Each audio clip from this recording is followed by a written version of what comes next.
नमस्कार. महाराष्ट्र न्यूज चॅनेलमध्ये सर्वांचे स्वागत आहे. खासदारकी ही कुणाच्या बापजाद्याची जहागीर नाही. जनमत, निष्ठा आणि धाराशिवच्या प्रस्थापितशाहीचे उघडे पडलेले वास्तव. राजकारणात कायमचे मित्र नसतात आणि कायमचे शत्रूही नसतात असे म्हणतात, पण लोकशाहीत एक गोष्ट कायमची असते, ती म्हणजे जनतेचा विश्वास. सत्तेची पदे, पक्ष, चिन्हे, आघाड्या, नेते, भाषणे आणि घोषणा बदलत राहतात, पण जनतेने दिलेला कौल हा लोकशाहीचा पवित्र आधार असतो. त्या कौलाचा अपमान झाला की प्रश्न फक्त एका नेत्याचा राहत नाही, तो संपूर्ण लोकशाही संस्कृतीचा बनतो. आज धाराशिव जिल्ह्याच्या राजकारणात नेमका हाच प्रश्न निर्माण झाला आहे. धाराशिवचा इतिहास, संघर्षाचा की जहागिरीचा?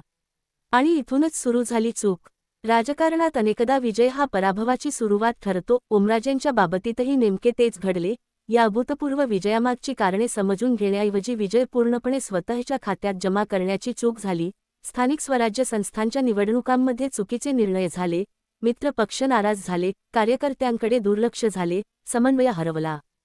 परिणामी उमरगा, लोहारा भागात शिवसेना उबाठा चा जवळपास सुपडा साफ झाला. हा केवळ निवडणूक पराभव नव्हता, हा जनतेने दिलेला इशारा होता. संघटन उभे करण्याऐवजी शांतता. स्थानिक स्वराज्य संस्थांच्या धक्क्यानंतर अपेक्षा होती की पक्ष संघटना मजबूत केली जाईल, कार्यकर्त्यांशी संवाद वाढेल, नवीन नेतृत्व घडवले जाईल, जनतेच्या प्रश्नांवर संघर्ष उभे केले जातील. पण तसे झाले नाही. उलट शांतता वाढली, अलिप्तता वाढली, उदासीनता वाढली. कार्यकर्त्यांचा उत्साह कमी झाला आणि आज अशी चर्चा सुरू झाली आहे की ओमराजे निंबाळकर शिंदे गटात जाणार आहेत. मग जनतेने मतदान कशासाठी केले होते, हा सर्वात महत्त्वाचा प्रश्न आहे. ओमराजेंना मतदान करणाऱ्या लाखो मतदारांनी मतदान कोणत्या आधारावर केले होते? जर ते शिंदे गटात जाणारच असतील तर 2024 मध्ये लोकांनी त्यांना 30 लाखांची आघाडी का दिली? लोकांनी मतदान करताना स्पष्ट भूमिका घेतली होती. गद्दारांविरोधात मतदान केले होते, निष्ठेला मतदान केले होते, संविधानवादी भूमिकेला मतदान केले होते. मग आज तीच भूमिका बदलली जात असेल तर हा जनमताचा अपमान नाही काय? गद्दारांवर टीका करणारे आज स्वतः काय करत आहेत?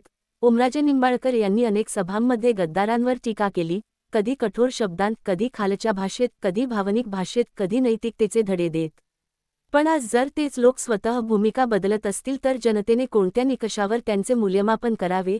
जे निकष त्यांनी इतरांसाठी लावले होते, तेच निकष आता त्यांच्यासाठी लागू होणार नाहीत का? लोकशाहीत कुणालाही कायमची सूट नसते. खासदारकी ही जहागीर नाही. सर्वात महत्त्वाची गोष्ट म्हणजे खासदारकी ही कुणाच्या बापजाद्याची जहागीर नाही, ती लोकांनी दिलेली प्रतिनिधी म्हणून काम करण्याची जबाबदारी आहे. ती लाखो मतदारांनी दिलेली उधारी आहे, ती जनतेचा विश्वास आहे. आज ओमराजे ज्या खुर्चीवर बसले आहेत, त्या खुर्चीमागे केवळ त्यांचे व्यक्तिगत कर्तृत्व नाही, त्यामागे रझाकारांविरुद्ध लढलेल्या शेकडो अनामिक लोकांचे बलिदान आहे. त्यामागे संयुक्त महाराष्ट्र चळवळीतील हुतात्म्यांचा संघर्ष आहे. त्यामागे भाई उद्धवराव पाटील यांच्यासारख्या नेत्यांचे आयुष्यभराचे योगदान आहे. त्यामागे आंबेडकरी, बहुजनवादी, डावे, संविधानवादी चळवळींचे कार्यकर्ते आहेत. त्यामागे दलित, अल्पसंख्याक, शेतकरी, कामगार आणि सर्वसामान्य नागरिक आहेत. खासदारकी हा कुणाच्या घराण्याचा वारसा नाही, ती जनतेने दिलेली तात्पुरती जबाबदारी आहे. धाराशिवचे खरे प्रश्न कोण मांडणार? या सगळ्या राजकीय कोलांटुड्यांमध्ये धाराशिवचे प्रश्न मात्र कायमचे बाजूला पडले आहेत.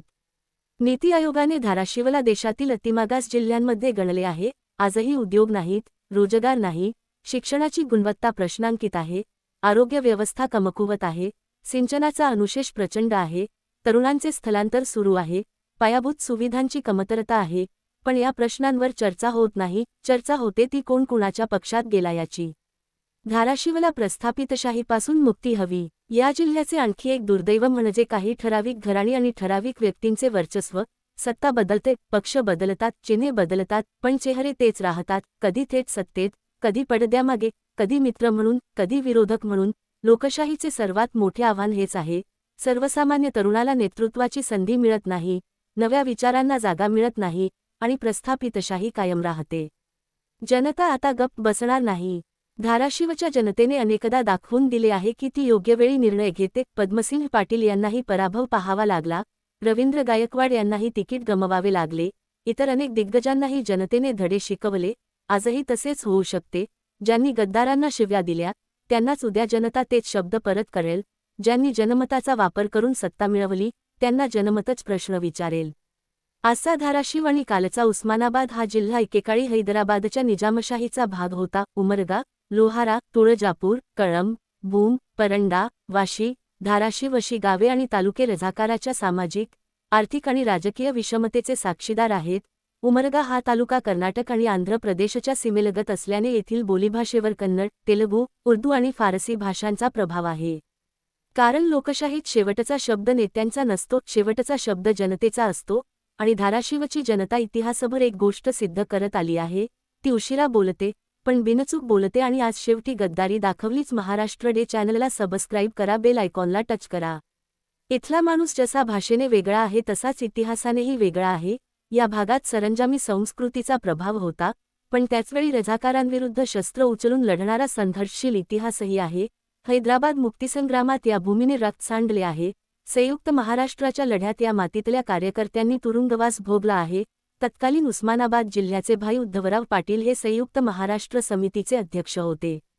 त्यांनी शेतकरी कामगार पक्षाचा लाल बावटा हातात घेत शेतकरी, कामगार आणि कष्टकऱ्यांच्या प्रश्नांवर आयुष्य घालवले. या भूमीला फुले, शाहू, आंबेडकर विचारांचा वारसा आहे. या जिल्ह्याने आंबेडकरी, बहुजनवादी, डावे, संविधानवादी, पुरोगामी आणि लोकशाहीवादी चळवळी उभ्या केल्या आहेत. म्हणूनच धाराशिवची जनता कधीच कुणाच्या घराण्याची कायमची गुलाम राहिलेली नाही. प्रस्थापितशाहीचा उदय.